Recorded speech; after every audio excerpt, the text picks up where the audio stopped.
হুম, কলকাতার জীবন্ত কালী। তোমরা ঠিক ধরেছ। কোথায় চলে গেছি বুঝতে পারছো তো? মা শ্যামসুন্দরীর কাছে। তো সকাল, সকাল মায়ের কাছে যাওয়ার জন্য রেডি হয়ে বেরিয়ে গেছিলাম আমার একটা দিদির সাথে।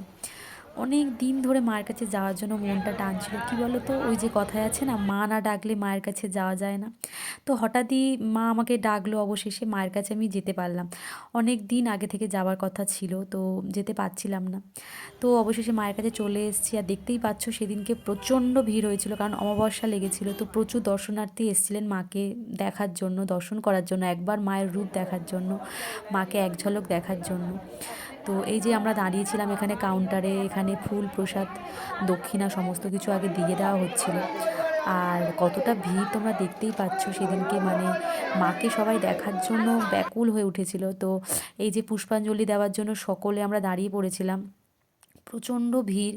তবুও মনে একটা আশা যে মাকে একবার দর্শন করব, মায়ের মুখটা দেখব, মাকে নিজের মনের বাসনার কথা বলবো। তো এই যে মা, দেখতেই পাচ্ছ মায়ের যে মুখটা দেখে এত শান্তি, মানে মায়ের কাছে না গেলে, তোমরা না গেলে বুঝতে পারবে না যে মা এতটা একটা, মানে মানে মায়ের মুখটা দেখলে মানে খুব শান্তি লাগে। তো অবশেষে মায়ের কাছে যেতে পারলাম। তারপরে সকলে আমরা প্রসাদ, হ্যাঁ অবশ্যই তোমাদেরকে বলবো, প্রসাদ, মায়ের প্রসাদ তোমরা খেয়ে আসবেই আসবে। আর প্লিজ ভালো লাগলে ভিডিওটা লাইক শেয়ার করে